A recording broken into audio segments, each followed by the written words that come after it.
सो Asianet news पे आज हम कवर कर रहे हैं इंडिया की खो खो टीम को और मेरे साथ जुड़ गए हैं गौतम जो कि कर्नाटका से हैं and he is the part of India's men's kho kho team. Gautam, thank you so much हमसे बात करने के लिए। हाँ मैडम, तैयार। अच्छा, आप ये बताइए, आपकी रीजनल लैंग्वेज में आप बात कीजिएगा हमसे। सबसे पहले बताइए, आज स्क्वाड का अनाउंसमेंट हुआ, आपके नाम का अनाउंसमेंट हुआ, क्या फीलिंग हुई? ಮೇಡಮ್ ತುಂಬ ಖುಷಿ ಆಯಿತು, ಯಾಕಂದರೆ ಇದಕ್ಕೋಸ್ಕರ ನಾವು ತುಂಬಾ ಹಾರ್ಡ್ ವರ್ಕ್ ಮಾಡಿ ಇಲ್ಲಿವರೆಗೂ ಬಂದಿದ್ದು. ಸೊ ನಮ್ಮ ಸ್ಟೇಟಿಂದ ನಾವು ಇಬ್ಬರು 2 ಮೆಂಬರ್ಸ್ ಬಂದಿದ್ವಿ. ಅವನು ಕೂಡ ಒಳ್ಳೆ ಆಟಗಾರನೇ, ಬಟ್ ಅವ್ರು ಹೋದ್ಮೇಲೆ ನನ್ನ ಸೆಲೆಕ್ಷನ್ ಆಗುತ್ತೆ ಅನ್ನೋದು ನನಗೆ 100% ಇತ್ತು. ಯಾಕಂದರೆ ನ್ಯಾಷನಲ್ಲು ಮತ್ತು ನಮ್ಮ ಅಲ್ಟಿಮೇಟ್ ಖೋಖೋ ಮತ್ತು ಇಲ್ಲಿ ನಮ್ಮ ಕೋಚಸ್ಸು ಪರ್ಫಾರ್ಮೆನ್ಸ್ ವೈಸ್ ಮಾಡೋದ್ರಿಂದ ರೆಗ್ಯುಲರಾಗಿ ನಾನು ಟೀಮ್ಗೂ ಕೂಡ ಚೆನ್ನಾಗಿ ಆಡ್ಕೊಂಡು ಬಂದಿದ್ದೀನಿ ನಮ್ಮ ಸ್ಟೇಟಿಗೆ. ಸೊ ಅದ್ರ ಮುಖಾಂತರನೇ ಇಲ್ಲಿವರೆಗೂ ಬಂದಿರೋದು. ಸೊ ಹಾಗಾಗಿ ನನಗೆ ಹೋಪ್ ಇತ್ತು ಸೆಲೆಕ್ಷನ್ ಆಗ್ತೀನಿ ಅಂತೇಳಿ. ಆಗಿರೋದು ತುಂಬ ಖುಷಿ ಇದೆ. ನೇಮ್ ಅನೌನ್ಸ್ ಆದಾಗ ಭಾಳನೇ ಖುಷಿ, ತುಂಬ ಖುಷಿ ಆಯಿತು. तो अच्छा ये बताइए, जब नेम अनाउंसमेंट हुआ तो आपने आपके घर वालों से बात की होगी, क्या रिएक्शन रहा वहाँ से? ಹಾಂ, ಭಾಳ ಖುಷಿ ಆದರು. ಅಂದರೆ ತಂದೆ ತಾಯಿ ಅವರ ಅಮ್ಮನೇ ಕಾಲ್ ಮಾಡಿದರು. ಅಂದರೆ ನಮ್ಮ ಲಿಸ್ಟ್ ಯಾವಾಗ ಅನೌನ್ಸ್ ಆಯಿತು ತಕ್ಷಣ ನಾವು ಲೈನಪ್ಪಲ್ಲಿ ನಿಂತಿದ್ದಾಗ ಅಮ್ಮನೇ ಕಾಲ್ ಮಾಡಿದರು. ತಕ್ಷಣ ಹೇಳಿದೆ ಈ ಥರ ಸೆಲೆಕ್ಷನ್ ಆಗಿದೆ ಅಂತೇಳಿ. ಭಾಳನೇ ಖುಷಿ ಆದರು. ಮನೇಲಿ ತಂದೆ ಆಟೋ ಡ್ರೈವರ್ ಆಗಿರೋದ್ರಿಂದ ಇದೆಲ್ಲ ಅಂದರೆ ಅವರ ಫ್ರೆಂಡ್ ಸರ್ಕಲಲ್ಲೆಲ್ಲ ಒಂದು ತುಂಬ ಖುಷಿ ವಿಷಯ. ಮನೇಲಿ ತುಂಬ ಖುಷಿಯಾಗಿದ್ದಾರೆ. अच्छा ये बताइए, करीबन 3-3:30 बजे प्रेस कॉन्फ्रेंस हुई थी, अभी हो रही है शाम की 6:45। कैसा दिन रहा और आप ये थोड़ा सा हमें समझाइए कि एक खो खो प्लेयर के लिए एक आम दिन कैसा दिखता है? ಮೇಡಮ್, ತುಂಬ ಅಂದರೆ ನರ್ವಸ್ ಅಂತೂ ಮಾರ್ನಿಂಗಿಂದ ಇತ್ತು ನಮಗೆ. ಅಂದರೆ ಏನಾಗುತ್ತೆ ಅಂತ, ಯಾಕಂದರೆ 8th ಸೆಲೆಕ್ಷನ್ ಒಂದೇ ಅಂತ ಹೇಳಿದ್ರು, ನೆಕ್ಸ್ಟು 2 ಡೇಸ್ ಅಂತ ಮಾಡಿದರು. ಸೊ ಮಾರ್ನಿಂಗಿಂದನೂ ನಮಗೆ ಟೈಮ್ ಅಂದರೆ ಹೋಗ್ತಾನೆ ಇರಲಿಲ್ಲ. ಸೊ ಮಾರ್ನಿಂಗಾಗಿ ನಾವು ಬ್ರೇಕ್ಫಾಸ್ಟ್ ಆದಮೇಲಿಂದ ಇನ್ನೊಂದು ರೌಂಡ್ ಸೆಲೆಕ್ಷನ್ ಇತ್ತು, ಸೆಲೆಕ್ಷನ್ ಎಲ್ಲ ಮುಗಿಸಿದ್ವಿ. ಅದಾದಮೇಲೆ ನಮ್ಮ ಎವ್ರಿ ಟೈಮ್ ಅಂದರೆ 1 hour ಟೈಮ್ ನೋಡ್ತಾ ಇದ್ವಿ, ಹೇಗಾಗುತ್ತೆ ಟೈಮ್, ಯಾವಾಗ ಅನೌನ್ಸ್ ಆಗುತ್ತೆ. ಯಾಕಂದರೆ ಇನ್ನೂ ನಾವು 45 ಜನದಿಂದ ಯಾರಿಗಾಗುತ್ತೆ ಅಂದರೆ ಎಷ್ಟು ಜನಕ್ಕೆ ಆಗ್ಬೋದು ಅನ್ನೋದು ಒಂದು ನರ್ವಸ್ ಇರುತ್ತಲ್ಲ. ಸೊ ಹಾಗಾಗಿ ಕಾನ್ಫಿಡೆನ್ಸ್ ಅಂತೂ ಇತ್ತು. ಬಟ್ ಸೆಲೆಕ್ಷನ್ನು ಬೇಗ ಅನೌನ್ಸ್ ಆದಷ್ಟು ಒಳ್ಳೆಯದು ಅಂತ ಹೇಳೋದು ನಮಗೊಂದು ಬೇಗ ಆಗಿದ್ದು ಸ್ವಲ್ಪ ಖುಷಿ ಆಯಿತು. ಸ್ವಲ್ಪ ಲೇಟೇ ಆಗಿದೆ, ಬಟ್ ಆದರೂ ಲೇಟಾಗಿ ಹೇಳಿದ್ರೂ ಒಳ್ಳೆ ವಿಷಯ ಅಲ್ಲ. ಸೊ ಖುಷಿಯಾಗಿದೆ. अच्छा ये बताइए, आपकी टीम का अनाउंसमेंट हो चुका है, पहला जो मैच रहेगा वो बहुत ही रोमांचक रहने वाला है इंडिया पाकिस्तान का। क्या थोड़ा सा लग रहा है डर, थोड़ा सा ऐसा लग रहा है, प्रेशर फील हो रहा है थोड़ा? ಇಲ್ಲ ಮೇಡಮ್, ಪ್ರೆಷರ್ ಅನ್ನೋದೆಲ್ಲ ಏನಿಲ್ಲ. ಆ್ಯಕ್ಚುಲಿ ಇಂಡಿಯಾ ಪಾಕಿಸ್ತಾನ ಅಂದರೆ ಅದೊಂದು ರೈವಲ್ರಿ ಇರುತ್ತೆ. ಸೊ ಅವ್ರದ್ದು ಬರೋ ಮೂಮೆಂಟು ಕಷ್ಟ ಇದೆ, ವೀಸಾ ಏನೋ ಪ್ರಾಬ್ಲಮ್ ಆಗಿದೆ ಅಂತೇಳಿ. ಸೊ ಫಸ್ಟ್ ಮ್ಯಾಚು ನೇಪಾಳ ಇದೆ. ನೇಪಾಳ ಅವರು ಚೆನ್ನಾಗಿದ್ದಾರೆ ಟೀಮು ಅವರು. ಯಾಕೆಂದರೆ ಪ್ರೀವಿಯಸ್ಲಿ ಅವ್ರು ನಮ್ಮ ಜೊತೆ ತುಂಬ ಟೂರ್ನಮೆಂಟು ರೆಗ್ಯುಲರ್ಲಿ ಕಾಂಪಿಟೇಷನ್ ಅಂದರೆ ಇಲ್ಲಿ ಬಂದು ಫ್ರೆಂಡ್ಲಿ ಮ್ಯಾಚೆಲ್ಲ ನಮ್ಮ ಜೊತೆ ಆಡ್ತಿರೋದ್ರಿಂದ ಅವ್ರು ತುಂಬ ಇಂಪ್ರೂವ್ಮೆಂಟ್ ಆಗಿದ್ದಾರೆ. ಖೋಖೋ ಹೇಗೆ ಅಂದರೆ ನಾವು ಇಲ್ಲಿ ಸೀನಿಯರ್ ನ್ಯಾಷನಲ್ಸಲ್ಲಿ ಕ್ವಾರ್ಟರ್ ಫೈನಲ್ ಮ್ಯಾಚ್ಗಳು ಹೇಗೆ ಆಡ್ತೀವಿ, ಸೊ ಒಂದು ಮಟ್ಟಿಗೆ ಅವ್ರು ತುಂಬ ಚೆನ್ನಾಗಿದ್ದಾರೆ ಕಂಪೇರ್ ಮಾಡಿದ್ರೆ. ಸೊ ಪಾಕಿಸ್ತಾನ ಇದ್ದಿದ್ರೆ ಚೆನ್ನಾಗಿರೋದು. ಜನಕ್ಕೆ ಒಂಥರ ಇಂಡಿಯಾ ರೈವಲ್ರಿ ಅಂದರೆ ಇಂಡಿಯಾ ಪಾಕಿಸ್ತಾನ ಅಂದರೆ ಯಾವುದೇ ಸ್ಪೋರ್ಟ್ಸ್ ಆದರೂ ಅದೊಂಥರ ಕುತೂಹಲ ಜನಕ್ಕೆ, ಏನಾಗುತ್ತೆ ಹೇಗೆ ಅಂತೇಳಿ. ಸೊ ಅದೊಂದು ಅವ್ರ ಮೇಲೆ ಆಡೋದೊಂದು ಎಕ್ಸ್ಪೀರಿಯೆನ್ಸ್ ಇರೋದು. ಫಸ್ಟ್ ಟೈಮ್ ನಮಗೆ ಚಾನ್ಸ್ ಮಿಸ್ ಆಗ್ತಿದೆ. ಬಟ್ ನೇಪಾಳ ಕೂಡ ಒಳ್ಳೆ ಅಪೋನೆಂಟು, ಖುಷಿ ಇದೆ, ಅದಕ್ಕೆ ನಾವು ಎಕ್ಸೈಟ್ಮೆಂಟ್ ಆಗಿದ್ದೀವಿ. अच्छा, पूरी वर्ल्ड में कहाँ कहाँ अभी तक मैचेस खेले हैं इंडिया टीम ने, थोड़ा सा बताएं हमें। ಇಂಗ್ಲೆಂಡ್, ನೇಪಾಳಲ್ಲಿ ಒಂದು ಸೀರೀಸ್ ಆಗಿದೆ, ಇಂಗ್ಲೆಂಡಲ್ಲಿ ಆಗಿದೆ. ಇಂಗ್ಲೆಂಡಲ್ಲಿ ಐ ಥಿಂಕ್ 2 ಟೈಮ್ ಆಗಿದೆ ಅನಿಸುತ್ತೆ. ಅಷ್ಟೇ. ಅರೌಂಡ್ ಇನ್ನೆಲ್ಲ ಇಂಡಿಯಾದಲ್ಲೇ ಅವ್ರನ್ನ ಇನ್ವೈಟ್ ಮಾಡಿ ಅವ್ರಿಗೆ ಇಲ್ಲಿನ ಕಲ್ಚರ್ ತೋರಿಸಿ ಇಲ್ಲೇ ಆಡಿಸಿರೋದು ಜಾಸ್ತಿ ನಾವು ಹೋಗಿರೋದಕ್ಕಿಂತ. ಸೊ ಒಂದು 2 ಟೈಮ್ ಅಷ್ಟೇ ಔಟ್ಸೈಡ್ ಹೋಗಿರೋದು. अच्छा, और इंडिया में कहाँ कहाँ कैंप है, किस तरीके से ट्रेनिंग हुई है, थोड़ा सा बताएं हमें कैंप के बारे में। ಕ್ಯಾಂಪು ನಮ್ಮದು ರೆಗ್ಯುಲರ್ಲಿ ಇಲ್ಲೇ ಇರುತ್ತೆ, ಡೆಲ್ಲಿ ಸಾಯಲ್ಲೇ ಆಲ್ಮೋಸ್ಟ್ ಆಗುತ್ತೆ ಪ್ರತಿ ವರ್ಷ. ನಾನು ಇದು ನಂದು 5th ಕ್ಯಾಂಪ್. ಅಂದರೆ ಇಂಡಿಯಾದ ನಮ್ಮದು ಪ್ರತಿಯೊಂದು ಸೀನಿಯರ್ ನ್ಯಾಷನಲ್ಸ್ ಪರ್ಫಾರ್ಮೆನ್ಸ್ ಮೇಲೆ ಒಂದು ಸ್ಟೇಟ್ ಟೀಮಿಂದ 4-5 ಮೆಂಬರ್ಸ್ನ ಸೆಲೆಕ್ಷನ್ ಮಾಡ್ತಾರೆ. ಸೊ 100ಇಂದ 120ವರೆಗೂ ಇಲ್ಲೇ ಸೆಲೆಕ್ಷನ್ ಇದೆ ಕ್ಯಾಂಪ್. ಅಂದರೆ ರೆಗ್ಯುಲರ್ಲಿ ಒನ್ ಟೈಮ್ ಮಾತ್ರ ಪುಣೆಲಾಗಿತ್ತು. ಸೊ ಮಹಾರಾಷ್ಟ್ರದ ಸಾಯಿ ಕ್ಯಾಂಪಲ್ಲಿ ಬಿಟ್ಟು ರೆಗ್ಯುಲರಾಗಿ ಇಂಡಿಯಾದಲ್ಲಿ ಆಗುತ್ತೆ. ತುಂಬ ಕಠಿಣ ಇರುತ್ತೆ ಅಭ್ಯಾಸ. ಇಲ್ಲಿ ಕೋಚಸ್ಸು 7-8 ಜನ ಬರ್ತಾರೆ. ಸೊ ಎಲ್ಲರೂ ಅವ್ರವ್ರ ಅಂದರೆ ಯೂನಿಕ್ ಆಗಿರುತ್ತೆ ಸ್ಟೈಲು. ಸೊ ಅವರ ಯೂನಿಕ್ ಸ್ಟೈಲ್ನ ಅಂದರೆ ಅವ್ರದ್ದು ಏನು ಕಲ್ತಿದ್ದಾರೆ ಕೋಚಸ್ಸು ನಮ್ಗೆ ಅದನ್ನು ಕಲ್ಸೋಕ್ಕೆ ಇಷ್ಟಪಡ್ತಾರೆ. ಪ್ರತಿದಿನ ಒಬ್ಬೊಬ್ಬರು ಇನ್ಚಾರ್ಜ್ ತೊಗೊಂಡು ತುಂಬ ಚೆನ್ನಾಗಿ ಟ್ರೈನಿಂಗ್ ಕೊಡ್ತಾರೆ.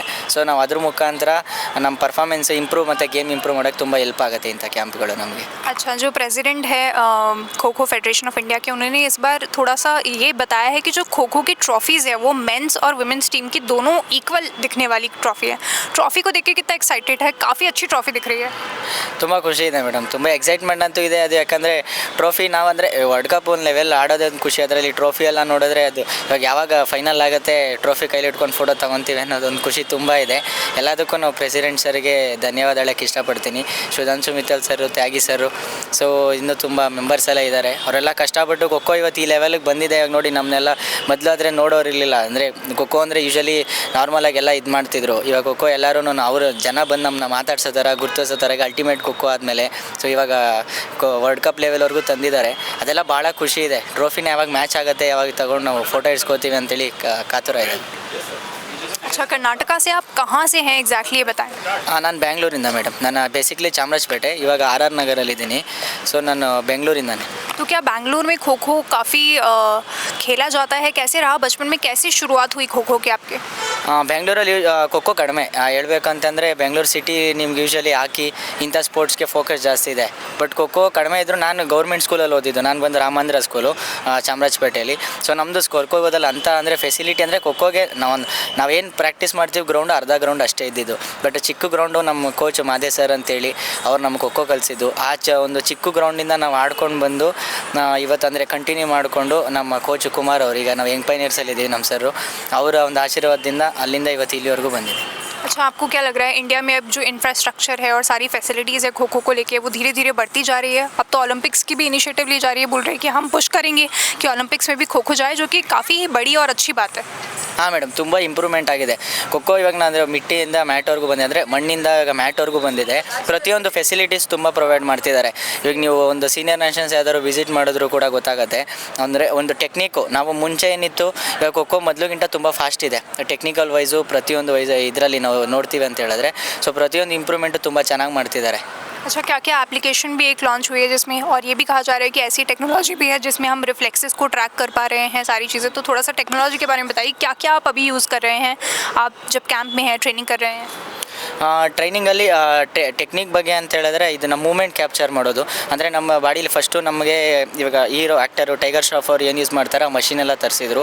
ಸೊ ನಮ್ಮ ಬಾಡೀಲಿ ಏನು ಫ್ಯಾಟ್ ಇದೆ, ಆಮೇಲೆ ನಮ್ಮ ಮೂಮೆಂಟ್ ಯಾವ ಥರ ಆಗ್ತಿದೆ, ಈಗ ನಮ್ಮ ಜಾಯಿಂಟಲ್ಲಿ ಎಷ್ಟು ಸ್ಟ್ರೆಂತ್ ಇದೆ, ಸೊ ನಮಗೆ ನೆಕ್ ಪವರ್ ಎಷ್ಟಿದೆ, ನಾವು ಎಲ್ಲಿ ಮಿಸ್ಟೇಕ್ ಮಾಡ್ತಿದ್ದೀವಿ, ನಮಗೆ ಸ್ಪೀಡ್ ಏನಾದ್ರು ಕಡಿಮೆ ಆಗ್ತಿದ್ರೆ ಏನು ಯಾವ ಮೂಮೆಂಟ್ ನಿಮ್ಮಲ್ಲಿ ರಾಂಗ್ ಆಗ್ತಿದೆ, ಕಾಲು ಫುಲ್ಲು ಫ್ಲೆಕ್ಸಿಬಲ್ ಆಗ್ತಿದೆ ರನ್ ಮಾಡಬೇಕಾದ್ರೆ, ಮೂಮೆಂಟ್ ಯಾವುದ್ರವ್ರಿಗೆ ಹೋಗ್ಬೇಕು ಅಂತೇಳಿ ಒಂದೆಲ್ಲ ಮಷಿನ್ ತರಿಸಿದ್ರು. ಸೊ ಆ ಮಷಿನಲ್ಲಿ ನಮ್ಮ ಬಾಡಿ ಟೆಸ್ಟ್ ಎಲ್ಲ ಆಗಿದೆ.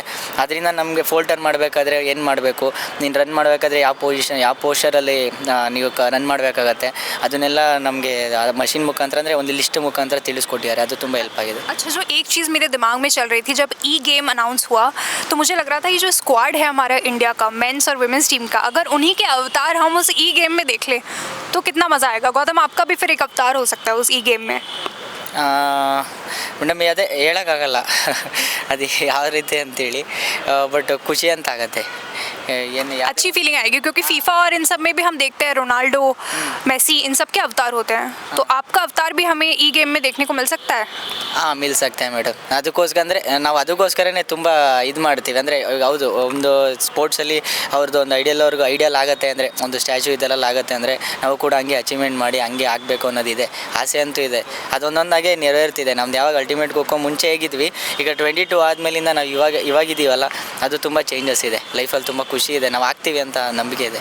तो अच्छा, ये बताइए कितने % कॉन्फिडेंट है कि आप ही जीतेंगे खो खो का मैच? 1000% ಕಾನ್ಫಿಡೆನ್ಸ್ है, कन्फर्म आगे उठेगी वो ट्रॉफी, आप ही उठाएंगे? हाँ, ಖಂಡಿತ.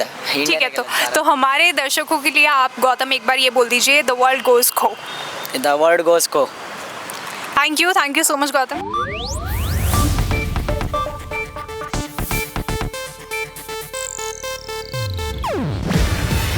ಇದು ಏಷ್ಯಾನೆಟ್ ನ್ಯೂಸ್ ನೆಟ್ವರ್ಕ್ ಪ್ರಸ್ತುತಿ. ನೀವು ನೋಡ್ತಿದ್ದೀರಾ ಏಷ್ಯಾನೆಟ್ ಸುವರ್ಣ ನ್ಯೂಸ್.